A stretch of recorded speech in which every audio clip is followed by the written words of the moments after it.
Corsair's first gaming laptop is here, and the streamer-focused machine doesn't pull any punches when it comes to additional features. This is a laptop looking to set itself apart from an increasingly homogeneous crowd.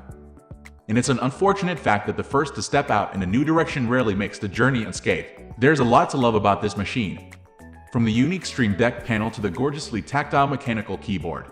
But underneath all that dazzle, there's a conflict. The Corsair Voyager starts its pricing at $2,700. This is a premium machine running premium specs and all AMD venture packed with the accessory brand's own internals elsewhere. Add Elgato Stream Deck technology and slipstream wireless connections directly into the main build, and it's easy to see that Corsair is banking on its wealth of accessory experience. The vast majority of these shiny extras are geared towards streamers, but in lacking other potentially more crucial features like an Ethernet port and high-quality webcam, while packing in everyday performance that doesn't quite live up to its price point.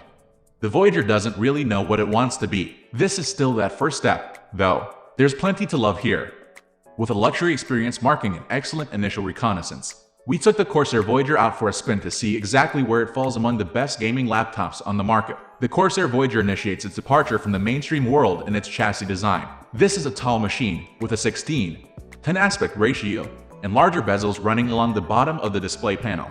Perhaps the most noticeable feature, however, is the LED Stream Deck situated at the top of the main keyboard. Here, you'll find 10 illuminated S keys placed around a small display in the center of the deck. A larger gap within the hinge allows this panel to shine through even when the lid is closed, adding a little extra pizzazz for a few brief moments before the machine powers down. Once those LED fizzle out, you're left with a subtle but premium finish across the top. The same matte black aesthetic that runs throughout the chassis keeps things subdued, with a small glossy Corsair logo in the center adding a little shine.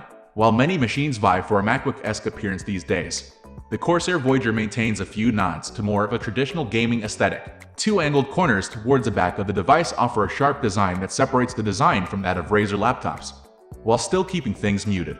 That continues through to the overall form factor as well. While a larger device, the Voyager manages to retain a slimline footprint with a super skinny screen panel and a fairly slim main deck. This is by no means the smallest laptop on the market, but considering its larger screen, it avoids feeling clunky and cumbersome. Features. The feature set of the Corsair Voyager is the main sticking point. This is one of the most feature-rich laptops I've ever used, but the overall package still feels underexplored.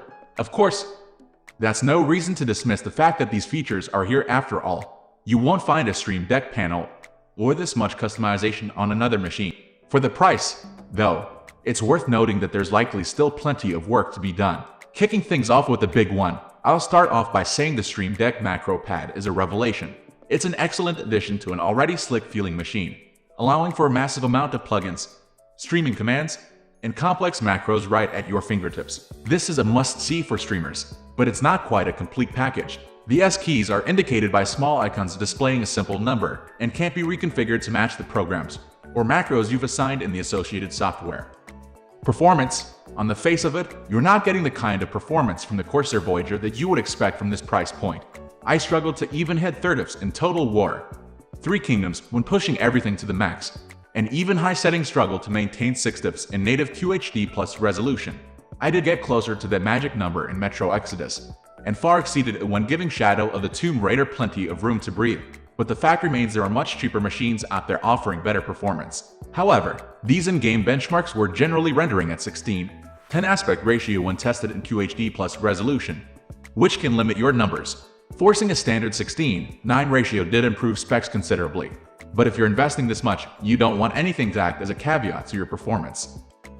Should you buy the Corsair Voyager? Here comes the crux. All things said and done, the Corsair Voyager really is a beautiful gaming laptop. That understated design has enough of an edge to stand out while still keeping with the subtle trends of the time, and the sheer amount of extra features can't be denied. This is a rich experience that only gets better the more time you spend knocking it into the perfect shape for you. However, the Voyager still needs to find its spot on the market. Hardcore streamers are going to miss simple things like an Ethernet port, and would have appreciated a higher quality webcam and a few quality of life enhancements to the Stream Deck panel, especially considering the price point. I can't see many of the best webcams heading to the bin after a purchase, and I wouldn't recommend anyone retire their full Stream Deck either. Corsair has pitched this as an all-in-one streaming machine, a moniker the Voyager doesn't quite live up to. However, nothing else comes remotely close. If you're a hardcore streamer with a thirst for the novel, this is an excellent buy if you can't hold out for the next iteration. Well, this is my observation with this particular model. Maybe you've experienced something different. So, it would be a pleasure if you share yours in the comment section below for the rest of the viewers. Thank you for watching this video. Wish you a great day.